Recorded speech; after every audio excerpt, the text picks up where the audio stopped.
In a world. Mate, hold up. We said we're done with the serious intros. Who said? Well, we did. I don't remember that. Well, I said it, and you're me, so, you know. Well, I don't care. In a world. Hey, I told you. We're keeping it light. You do it on your own then. Well, technically, I already am. So, anyway. Fuck yeah. Pure wild flight. Get it down ya. How good? Visit nzaerosports.com. I get to do the next one. Well, obviously, you moron. We both do. I was 19, broke, unemployed, and sold my girlfriend's canopy for drug money. So, I thought I better sew her a new one. What a sentence, and what a story. This describes the humble yet outrageous beginnings of NZ Aerosports, the home of Icarus canopies, in the words of our founder himself. From getting a paratrooper toy from his mom, watching parachutes at the DZ as a 6-year-old, jumping off the wharf with a parachute made from bed sheets, doing his first jump at 16, sewing his first canopy on a borrowed machine at 19, and starting to sell parachutes out of a garage in 1986, Paul Gyro Martin had an undying love for the sky. Our company started with one man with the wildest of spirits and a true blue sky dream, a renegade. In the time that Gyro created and ran the Icarus Canopies brand until he passed away in 2017, he pushed everything he had to its limits. We miss him, and we always will. Gyro is the next generation of NZ Aerosports. It honors our founder, of course, because it was the name we all knew him by, but Gyro the rebrand also marks the start of a new chapter, our next jump. Gyro is the space between sound and silence, art and science, chaos and calm. Gyro is a state of epic tranquility that transcends understanding. That moment, in the door, in freefall, mid-swoop, where nothing but the present exists. A perfect balance of euphoria and thrill. Gyro captures our passion for flying and our commitment to designing break-the-fucking-rules canopies that deliver pilots pure, wild flight. Coming straight from the cockpit, it's another episode of Lunatic Fringe with the fucking pilot.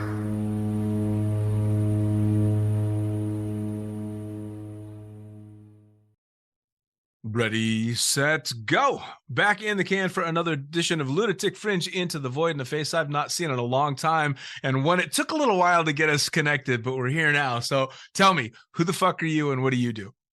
I'm Trunk, and I run a company called Hypoxic, who makes camera gear for extreme sports. Professional videographer, and make a bunch of the camera gear that most of the skydiving videographers use. Nice. Hypoxic, first off, is one of the coolest fucking names for any company ever. I remember the first time I saw a Hypoxic sticker, and I'm like, whoever made that's genius. Yeah, I could tell you a story about that one if you want, about where that all came from. But we'll definitely get there for sure. I'm going to jump you back to the beginning before we get that far, but absolutely I want to know about that, because that's one that I remember, like I said, seeing and going, holy shit, what a great name. Yeah, it's awesome. It's very fitting for the sport. We all want to get up high, and as we get up high, you get hypoxic. So yeah, man. Well. So speaking of, let's jump you all the way back to the beginning of not necessarily just skydiving, but anything, so-called extreme that you got into. Well, basically, like I grew up skiing and snowboarding, and then in college I really wanted to go skydiving. And I did what was it called, a stag line jump in like 98 or whatever it is, 1998. And of course in college I couldn't afford it. And then once I got my real job, had a kind of a bad day at work, started just said, screw it, let's go skydiving. And didn't really have all the money for it yet at that time, but like all of us did, put it on credit cards until you could afford it. And then the next thing I know is it's history. Yeah. Now where was this? Where was your first jump at? My first jump was in New York, upstate New York. I went to school in upstate New York, in Rochester, New York, and then but like I didn't start skydiving until Coolidge, basically out here in Arizona. So okay, cool. It was now, kind of Coolidge. What did you go to school for? Electrical engineering. So I went to RIT for electrical engineering. That's dramatically different than hucking yourself out of airplanes every day. That's pretty cool. Yeah, I'm pretty much a nerd. I've always been a nerd. I wish I could find one of my first photos of me in the that they took when I got my AFF, because I was definitely looking very nerdy. Well, I remember seeing because I follow you on social media and stuff, and we used to run in the same relative circles back when I was flying for CSC. I think in 2009 ish, 8 or 9, right around then, and so I followed you tinkering around, and I'd see electronics and you're soldering this and fucking with that. And so I always got kind of curious as to what was going on. And clearly now I know it all started because you went to school specifically for that. Yeah, I went to school for that, and then started working at a company that makes a bunch of the microcontrollers that are in your like, say, your Cypress, or in your audible altimeter, or your microwave and stuff like that. And so that was my day-to-day job. So now, when you got started in skydiving, did you think when you went out and made that first jump and thought about getting licensed that your day-to-day job would have any relevance in a sport that was jumping? Absolutely not. Absolutely not. I thought it was just going to be a hobby, and like anything, you start making product for it, and the next thing you know, people start buying it. The next thing you know is you're making more money doing that than your day-to-day job. So. Yeah. Well, now, so when you got started in jumping, you said you did your static line in upstate New York, but you didn't start jumping in earnest until you went to Coolidge. Yeah. So how did that come about? Like I said, I think it was kind of like kind of a bad day at work, and I was just like, screw it. I just kind of was, I needed something. So like, screw it. Let's go sign up for skydiving this weekend. And I, the next thing is history. I called around. There was, I called around to Skydive Arizona, to Coolidge, and whatever the other drop zones were in the area. And the lady I spoke to was very receptive of my questions and stuff like that. I'm like, oh, cool, I'm going to go there. And I went there and jumped there for many years until Mark Hogue sold it to CPS, who's doing TTF there now. And then worked with him a little bit. And then ended up going over to Skydive Arizona. And now that's where I call my home. But obviously, like most of us, we travel around a lot. So. Yeah, for sure. Now, how did for somebody that studied electrical engineering and you're a self-proclaimed nerd, how did going into something that can be as physical as skydiving, how did you slide into that? Was it difficult, or were you a relatively physical guy as well? I mean, I was fairly physical. Like I said, I was snowboarding a lot when I was younger. But yeah, I mean, I definitely have. If anybody see me, I have a couple extra pounds on me. I'm not as skinny as some of the other guys, but I think I picked it up pretty well. I didn't, I wasn't as quick to learn as somebody, say, like my fiance Julie, like where she's just, you give her, hey, do this with your body, and she's like, immediately do it. Like it was a little bit more of a struggle. Sure. But yeah, along the, it's only taken me 20 something years. I'm starting to figure some things out. Right. Hey, I'm right there with you. Believe me. Well, now, so when you become a skydiver, you're getting through your student stuff, and at what point did you think, all right, there's a little bit of money to be made here as well, or was it, I'm going to work in the sport, or were you going to compete, or were you just a fun jumper? So I was a fun jumper, and then obviously, like a lot of us in smaller drop zones, they needed more video guys. So I think I was, it's one of those like, do as I say, not as I do. I was one of those younger jumpers that probably put a camera on. I know I put a camera on way too early in my career. Yep. And since I'm such a spaz, I kept on like, not getting the video or not doing the photos and stuff like that. So I started making gear to, help alleviate that. And that's when I started making electronics for it. So I kind of did start working in the sport by started doing tandem videos and stuff like that. But really, that kind of led me to make product, so I would do it better. I was going to say, as soon as you said you started shooting video as your entrance to the sport, that's the same way I got in. And I think you and I are pretty much the same generation. I put a camera on my head way too fucking early, but you could do it back then. But it's funny that you say you started coming up with equipment to help keep you from fucking things up. Cause just like you, you'd get in the plane and you're on load 6 and you forgot your roll of still film. This is back when you actually still had to put film in a fucking camera and stuff like that. And so you must have thought, holy shit, this is where my real life comes into play in this. Yeah, I mean, it was just kind of like merging my two loves. Like I love electronics, I love like hacking things, I like designing stuff, and I love skydiving. And so it definitely was merging the two. And thankfully it started taking off. Not necessarily right away. I think I did that in 2006, like where I started making like products for it. But actually no, 2006 is when I launched Hypoxic fully. But yeah, so I was making electronics for quite a while. Now, And I'm assuming on a you. note Please go ahead. Go ahead. On a note about that, it's about, I did start, shooting video earlier, and obviously I tell people they really shouldn't, because I've spent probably close to $20,000-$30,000 in the tunnel trying to unlearn all those horrible habits I learned in the sky, because I didn't really even know how to fly my belly correctly, and here I am shooting tandem videos and like getting a shot but not doing it correctly. So it's, yeah, you could do it that way, but it's a really bad idea. So, yeah, it's definitely it's putting the cart before the horse for sure. Yeah. And I did the same thing again. I think we were kind of that generation that you just went out and fucking did it and learned your lessons as you went along, and you got a few tips here and there, but we had to figure shit out a lot on our own. I mean, even for guys like me that have no idea what the fuck I'm doing when it comes to electronics, the first camera helmet you build, you got to figure out how to hook everything up. You got to figure out how to put the bite switch or whatever type of switch you're using to fire off the stills, all of that stuff. And it's hit or miss. So you must have thought, holy shit, this is exactly what I know how to do. I mean, you must have loved that. Yeah, it was fun. It was definitely a good time. And, I remember the first time you drill into your camera helmet that you just bought, and you're like, oh my gosh, am I really doing this in a $400 camera helmet or something? Right. And all that kind of stuff where God, that's some memories, man. I mean, fuck, I remember the insane anxiety of, taking a drill bit to the $1,100 fucking Pararaptor that I had just bought, this brand new shiny thing. And you're like, fuck, I got to drill a hole in this. Oh no. I mean, still for you, it must have been a lot more of an easy step to be able to set things up. And I'm guessing you became the go-to guy for anybody putting camera equipment together back when you got started.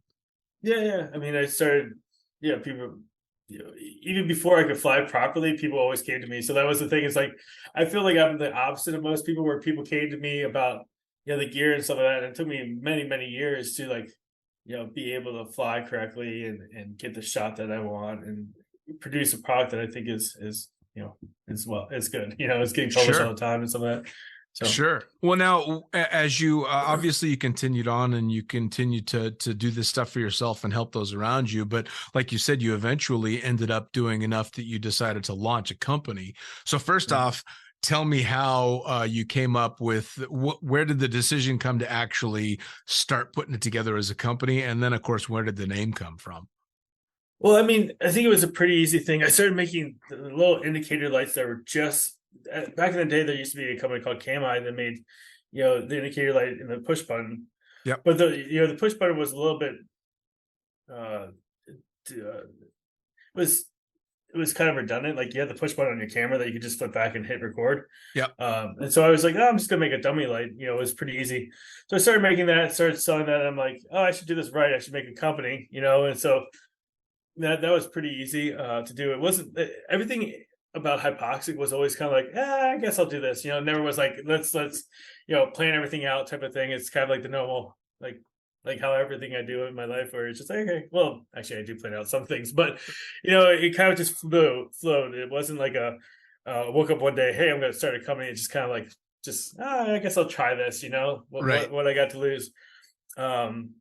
But the funny thing is the name Hypoxic was one day, I think we're doing their night jumps, and the night jump briefing back in the day, I'm not, probably still does it, but they talk about hypoxia, about like, as nighttime, some of the effects of hypoxia are easier to determine, like with your night vision and stuff like that. Sure. And they go through the whole lowdown and like, and pretty much you start looking like Trunk looks all the time. And then, everybody looks over me and I'm just like a little like droopy eyed and stuff like that. And like, kind of looked like I was messed up or whatnot. And like, and so like, then it was like, oh yeah, Trunk, get hypoxic. And so it kind of, nice.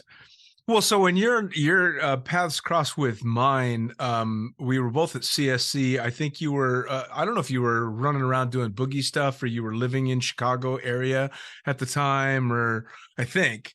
I was doing the boogie tour at the time. Nice. 2010, I believe. Or maybe It's like 2009 or 10, right around then. Yeah. But the trunk that I knew was in full party boogie mode. So that's the trunk that I met. And it took a while for me to merge the two together, because the first time I saw all the electronic stuff and then tried to picture the trunk that I had met in CSC, I'm like, there can't be two guys named Trunk in skydiving, can there? It's funny. I get that a lot, where it's like it's like everyone's like, "Oh wait, this is Drunk. Yeah, he likes to have a beer with us at the end of the day, And then they're like, "Oh wait, no," but he kind of knows what he's doing about electronics and so that. So yeah, even I was doing an event with Craig Girard, and that's how he introduced me to the Norwegians. He's like, "Yeah, this is the one guy. The other guy is a really smart guy that does all these gear for cameras." So. Well, I suppose skydiving is a sport where you're kind of allowed to have an alter ego, right? Yeah. Because there's the fucking people that show up in the morning for first load and then jump their asses off professionally and safely all day long. And then there's the ones that show up as soon as the fucking beer light goes on. Yeah. And they're definitely not always the same person. It's funny now. I'm actually like, I'm starting to become the morning person. The more and more you work in this sport now, I'm like, oh yeah, it's 9 o'clock. It's time to go to bed. Right. Right. Well, I mean, we've both been in the sport for quite a long time. I think I did my first jump in 96. And, you 25, 26, 27 years into a sport, you're going to start having a slightly different view. You're gonna have to slow down a little bit. Yeah, man. There's no way I could go hardcore on the boogie circuit like everybody did back then. I have no idea. Yeah, I couldn't do it today. No. So now, were you doing the boogie thing? You were doing it for Hypoxic, yeah? Yeah. So basically, if you want the background about please where that all came from, yeah. So I think 2009 or something like that. I was. Basically realized that I was making more money doing Hypoxic than I was my real job. And I was like, I've always wanted to do the boogie tour. And basically I was like, well, why don't I do this full time? So I quit my job. And then I had a girl at the time that I wanted to spend more time with. And I'm like, I've always wanted to do the boogie tour. Why don't we go get an RV, tour around the country, do all the boogies this summer, type of thing. And I put it together in like about 2 months, buying an RV, buying a truck, and then, getting it ready so that I could work from the road. And I thought I was going to work from the road. I really didn't work on the road at all. Basically, it's really difficult. Went from an event to event to event to event, and just boogied the whole summer long. And that's kind of, Yeah, I mean, honestly, unless you're going from boogie to boogie to jump, there's not going to be a whole lot of work going on. I mean, it's how do you step away from a boogie to go back to your RV to solder electronics? Yeah, and everybody, it's like the funny thing, and the inside joke I think among all the vendors is it's every place you go to is their biggest party of the year. So it's like it's their biggest party of the year, and you're like, man, I'm like. I've been doing this all summer long. I don't know if I can handle. Yeah, so. I think I worked Cross Keys for a few years, as anybody that's listened to the podcast knows, and I think Cross Keys was the only place that'd have a boogie or an event that you could kind of almost guarantee it really was the biggest of the year. I had the Cola from Blue Skies and Egon Sussman, who used to work for Relative Workshop, had come out when they were on the boogie tour, and both of them like tapped out because it was just a little too big. Yeah. Cola high. It was good times. Now, what was your very first product out? Was an indicator light, just for those that are relatively new in the sport or don't shoot video. That indicator light did what? So I think my first couple products out were like the high. I think I called it the high. Yeah. So basically, just when we had the Sony cameras, we had them in a box, and you didn't have like a light that people could look at very easily. So I made a little dummy light so that it would just stick in front of your eyes and show you like the status of the camera. Red for record, blue for standby, and yellow if there was a problem with the camera. And when we started out with like mini DV tapes, we had problems all the time. People complain about all these GoPros having problems. Like, dude, you don't even know. I mean, we had to like use car cleaners and everything like that back in the day. And so that's what I made. I made all these like dummy lights for these cameras. And then what ended up happening is Sony changed their port, and I was able to find a manufacturer that could make me the connector for it.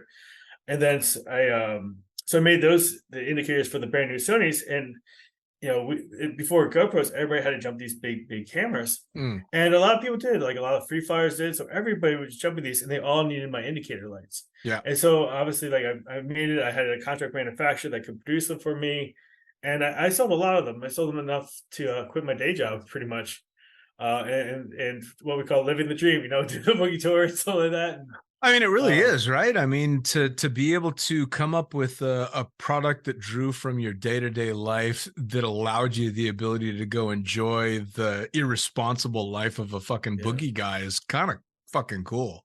Right. Yeah, it was cool, man. I enjoyed it and did that for about 2 years. And I'm like, oh, wait, the cameras are changing. People are going to GoPros. It was so funny because, like I said, I don't really plan things. Like, I'll tell people like it is. Like, even if it's against my company, like I was a big proponent of the GoPros back in 2011 or 12. I'm like, oh, these cameras, they're gonna get better and better and better, and like, just you kind of wait. And I was a kind of a bigger proponent for them than I should have been because it was against my company and my income.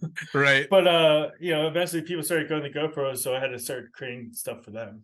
Sure. Well, now, especially because of your training in the field that you come from, I'm guessing that you track what's up and coming pretty closely if it affects your industry and it would fit in skydiving, Yeah, I try to be not necessarily the guru, but yeah, like I definitely research everything that's coming out, try to be on top of it, know what's going on, so I can be that person that has all the answers. I mean, I see the stuff that you put out, and I mean, you're the guy that can take a fucking GoPro apart and know what he's looking at, right?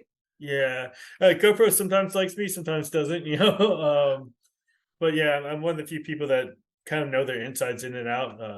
I can show you on my desk right now. There's a bunch of GoPros that are apart here, but yeah, and that's allowed me to basically not only have my products interact with them, but also know exactly what's going on and like where the faults lie. And sure. Well, now, so do you ever consult with or work with companies like GoPro and go, hey, on this product, I'm trying to do this, that, or the other? Do you have to, or? So they have, there's a long story there. I don't know if we want to go into. I used to work well with GoPro, and then like they kind of took all the mom and pops and said, hey, we're no longer going to work directly with you guys anymore. And then I wanted to create a product to interact with their cameras. Then they had a developer program. It was kind of a pain, kind of this whole like thing. And in the end, like we kind of butted heads pretty bad. So Well, because you're kind of having to, whether it be GoPro or anything that you're trying to make a product that works with it, you're having to reverse engineer someone else's product to be able to incorporate what you want to do with it, right? Yeah, and which is totally legal if you're using it for interoperability with your own product. So it's not against the rules for me to do it, but it's also kind of a gray line sometimes for some of these companies. Yeah, well, and it's unfortunate though that we'll say GoPro, but I mean any company that's got something, whatever kind of camera, whatever that you're trying to integrate with, that they wouldn't want to work with someone that's just going to bring up the profile of their own equipment, right? And they're starting to do that now. It's only took them to 15 years to realize like, oh wait, maybe we should work with these guys and like let it be known. And it's making their ecosystem like that much more powerful and that much more wanted. Yeah, so. I would think so, right? Because I mean, for all the GoPro stuff that I see that's put out on their social media and all the commercials and all the shit that they lay out there, a fair amount of it is skydiving and base jumping. I mean, like a large portion of it, and all of that would benefit towards stuff geared specifically towards people that are hucking themselves off of cliffs or out of airplanes. Yeah. I mean, it seems to me that it would make a lot of sense to work directly with people like you. Yeah, and they're starting to a little bit. They're starting to work with everybody, which is good. Which is good to see. So, nice. Now, when you got started with all this, obviously you started to do well enough that you were able to walk away from your day job. But was it a I'll ride this as long as I can, and then eventually I'll end up going back to, the 9 to 5? Or were you like, nope, this is me now? I mean, there's been times recently with just I would say for the past like 5 years, I've kind of been toying with going back to corporate America, just because what they were paying people like me that have the skill set, especially with reverse engineering and breaking cryptography and that kind of stuff. I could be probably making 3 times as much as I'm making with hypoxic right now. But then again, I was able to, I've been jumping all month long, just, and you can't really do that when you're working for corporate America. You can't really take a Tuesday off to go jump for a group or something like that. So, well, that's the thing, right? I mean, and it's been discussed a 1,000 times on the podcast, is that we get to live a lifestyle that people with a shitload more money dream about living, just because we're in the industry. So money's far from everything. Yeah, there's so many people out there that have tons of money but don't live their life. Or just saving it for retirement, but they have no idea how to retire. So they're just sitting at home reading books, for the retirement, versus doing all their traveling dreams that they had as a kid, because they're, absolutely. Well, and when you're able to do something like you've done, you're kind of having to get rid of the concept of retirement, because you're doing all your living and retiring all at the same time. Which has got to be cool.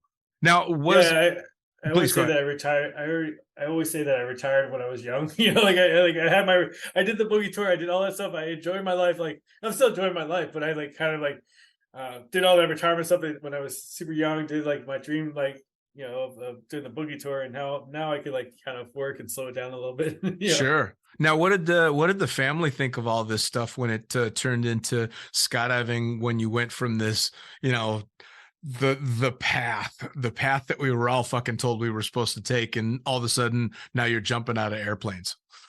I think they were just be careful, and I think they have faith in me. So obviously they're like, oh yeah, it's all good. I think every once in a while nowadays they're like, come on, I'm 43 now. They're like, come on, you're 43. It's just, it's just a phase, type of thing. But now it's just a really long phase.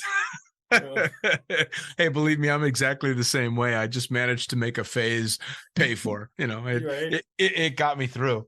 Now, in regard to your jumping, did you ever have aspirations for doing stuff like competing and anything like that? Or did it just transition into this type of work? I listen to Jay Russ's podcast and some other people's, and they're very ambitious of competition and stuff like that. And I'm really not that competitive a person. It's just not my blood. I enjoy taking the photos. I enjoy so I'm not a super competitive person. With that being said, when my fiance Julie, we done freestyle, we competed in freestyle before, and I enjoy that with her. I think that's fun. Competition's really good to focus the work to become competitive allows you to focus your skill set and really refine it and get better. And so I really like competing for that reason, where I feel like every time you compete or work on the progress to compete or train, you just get better and better and better. Sure. So I think I'm going to do a little bit more 4-way video and 8-way video, that kind of stuff, because it's fun, for me. Sure. I don't know if I want to travel every weekend like some of these 4-way teams do, but I wouldn't mind. I mean, they go super hardcore to get into that level of competition. Yeah. And it's super expensive, man. Yes. Yeah. It's crazy. That's the thing, right? People say it's expensive to be a skydiver, which it is, but to be a competitive skydiver, holy shit, man. Yeah, between 15 grand or so at least for even an advanced or team, it's crazy money. So basically what you've done is you've been able to parlay your work in your chosen educational field and take that to skydiving and be a fun jumper as well. Yeah. And I pretty much spend my whole summer just going around boogies and shooting the boogies. And I'm not necessarily partying as much as I used to, but definitely, still enjoy going out there, especially, my fiance Julie, like she organizes, I'll do video and stuff, and it works out well. And Nice. I've been doing a lot of big ways lately with Doug Barron and like All American Big Ways and Arizona Airspeed down here in Arizona. So Oh, you're a big just way shooting. guy. Yeah, I've been shooting a lot of big ways these past couple months. So, or basically past 2 years, I've been shooting a lot of big ways. So It's funny. There's an allure to shooting a big way or being on a big way, but there's also, at least from my perspective, a shitload of fear too. I mean, holy crap, there's a lot of moving parts. yeah, and you see so much stuff about belly flyers and stuff like that, and like anybody who says that has not been like a fly on the wall at a big way camp or watching this stuff or watching what they have to do. It's pretty awesome. Like I'm Sure. lucky. I get to be a fly on the wall for Arizona Airspeed and All American Big Ways, and just like listen to these debriefs and listen to all these the ways that they're telling people to approach and stuff like that. And Sure. there's a lot to it.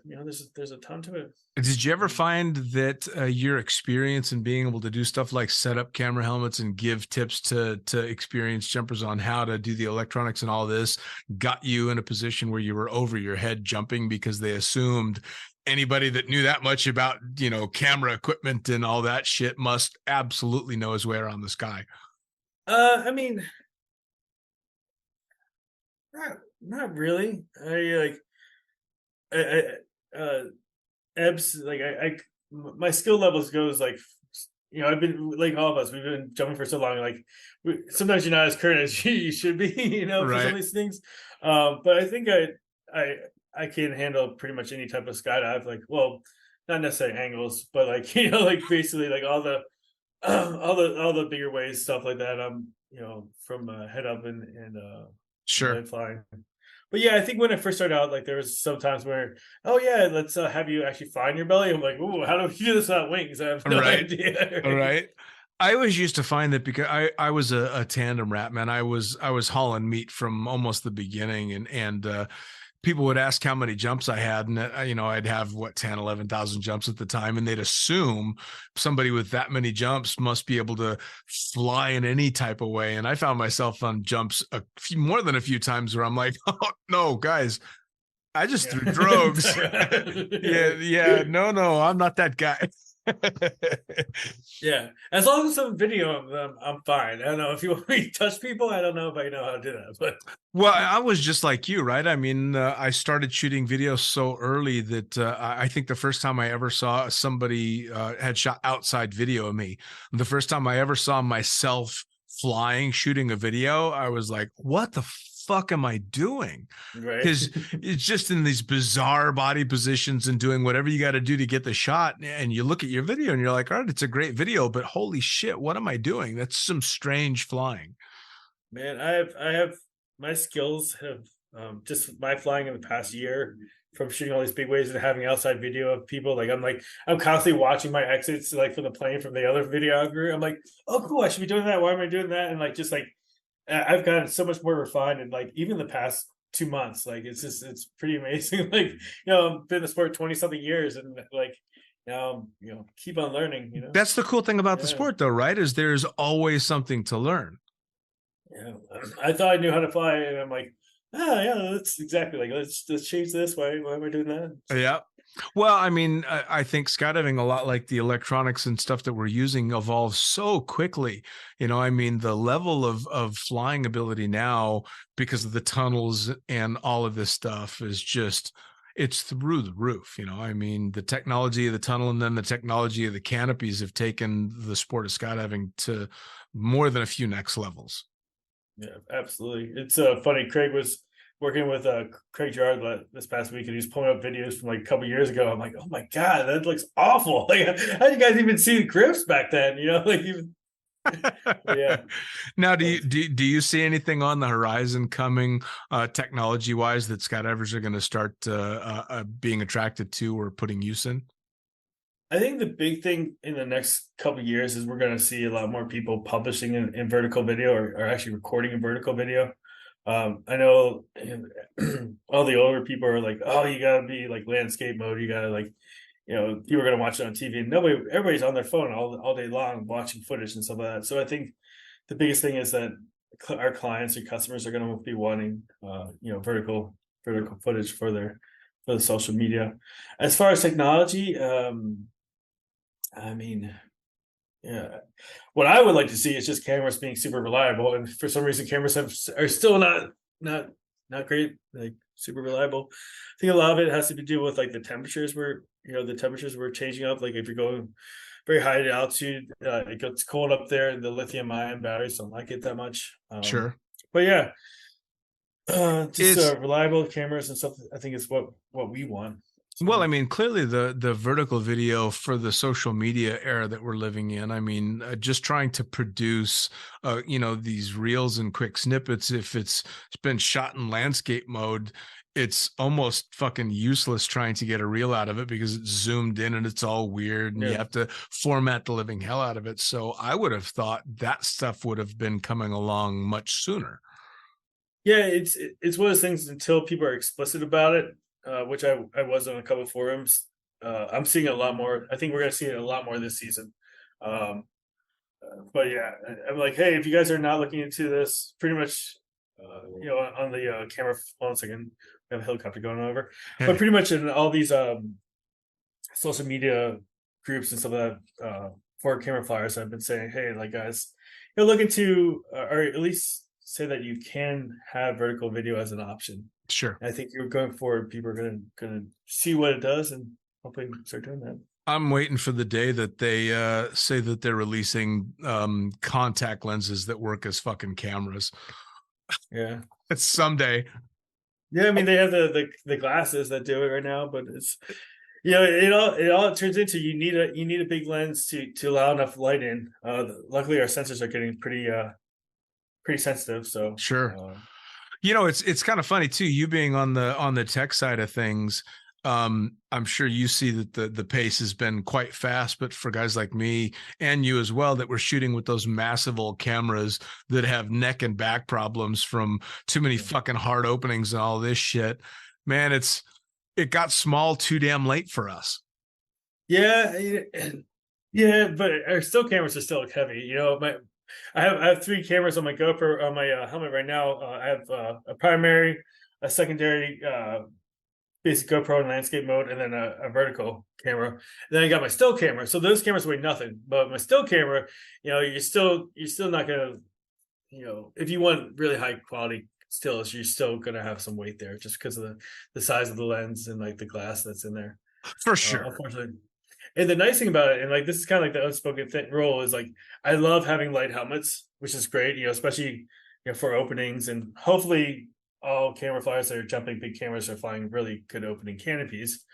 But having that weight on your head actually dampens the vibration. So if you have like just 2 GoPros or something like that, like it's really easy for a lot of shake to occur. But Sure. once you actually have some weight on there, it does dampen that vibration. So it's kind of like you kind of want some weight, but you don't, So. I don't know how I feel about this. You can't see if you're just listening to the podcast, but Trunk, you can see I've got a scar that runs all across my entire neck from all the cervical surgeries I've had because of that weight stabilizing. It's crazy. Were you wearing a side mount camera back when that happened? No, man. Actually, I had this that one. You see right there, a pair after the. This was just before the original Sidewinder came out. I just had a bunch of shit hard openings. I mean, this was, again, I started shooting video, and this will really age me, on my F111 PD190. Yeah. I mean, that's when I started shooting video. So it was a train wreck every time for a long time. And as you're young, you don't care. Yeah, man, rubber bones. And okay, yeah, it hurt for a little while, but it's fine. But then you get older and those discs that you blew out, God knows how many times, just won't take it anymore, Yeah. Oh, well. I have the same, like, well, not nearly as bad as you, but definitely some bone spurs on my neck and stuff like that from that. And a lot of it to my, like, we had the side mounted cameras, man. That was just such a bad idea. Like every opening, you're like king to one side, and it's brutal. I was far enough along in shooting video when the Sidewinder came out that it made me nervous knowing some of the hard openings that I'd already had, and I could not imagine, having my head yank hard to the left or to the right, and much preferred. So I always stayed with the top mounted cameras, always. Yeah, that's good. Yeah, save what's left of my neck anyway. Yeah. It's yeah. Oh It's well. bad, man. You pay to play, man. Eventually you pay to play. So tell everybody as we get towards the end of things, how they can find out about Hypoxic, the company, how they can find out about products, what might be coming up, all the stuff that you've got going on. How do they follow you and how do they reach out to you? All right, cool. So basically, like, Get Hypoxic is me on Instagram and on Facebook and stuff like that. That's how in my website is gethypoxic.com. And I have a bunch of cool products. I have the Bluetooth Light series, which is like indicators for the GoPro camera. So it works off of Bluetooth low energy and basically uses no power at all or very low power, and shows you the status of your GoPro. So I have one for the Bluetooth Pros, the one for like open face helmets, which has an LED that just goes in front of your eyes and shows you the status of the camera, like red for record, blue for standby, yellow if there's a problem. And then I have this awesome new product called the Bluetooth Light that just sticks on your visor. And like all that does is sticks on your visor and shows you the status of your GoPro. And it has a little coin cell battery in there that you replace it once every 6 months. And it shows you like that your camera's recording, and you don't have to be that guy asking, "Hey, am I recording?" And it also will show you if your battery's running low or if your car space is running low, or more importantly, you're in the wrong mode, which a lot of skydivers do, where they accidentally hit the button twice and it shoots into photo mode, and you get down on the ground and you have one photo taken. So that's a new product I just released called Bluetooth Light, and that should you could buy that from our website, gethypoxic.com. That's fucking awesome. Yeah. You just brought up a question that I've always wanted to ask about the GoPros. Why the fuck is it so confusing to switch modes if you're not looking at it? Why don't can't they have two buttons? Two buttons that feel different. You push this one, you push that one. It's so confusing to me, maybe. Yeah. Maybe it's just me. It's one of those things I tell people on the ground, everything you do on the ground's free. So like, I want you, when you put a camera on your head, like I want you to like put it on your head, mess around with it on the ground, like, and just like play around with, like, just get used to like where your record is, like what it sounds like when it turns on, what it sounds like when you turn off. And I think that's the thing is like nobody wants to like try things on the ground. They all want to try like jump around, right when yellow light, and like then they want to learn it.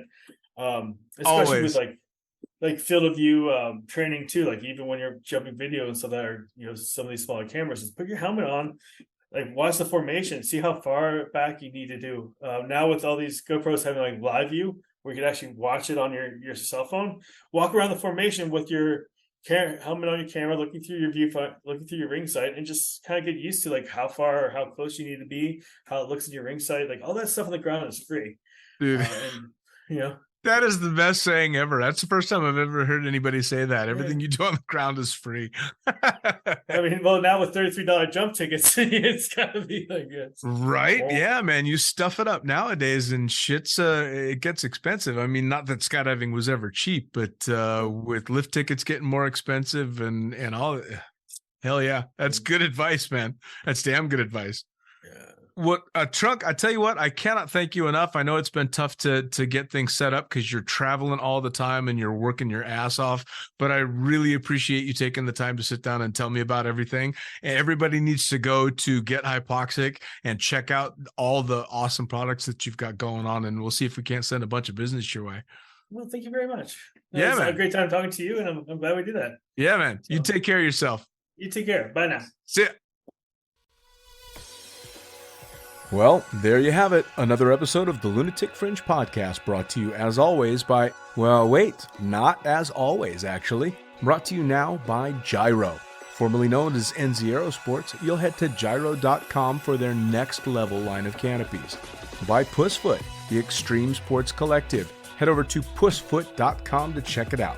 By Summit Parachute Systems, check out summitparachutesystems.com to talk to Jarrett Martin and the gang about kick-ass pilot rigs rigging courses, and more. By Flyaway Indoor Skydiving. Go to flyawaytn.com and check out all the cutting-edge stuff to come.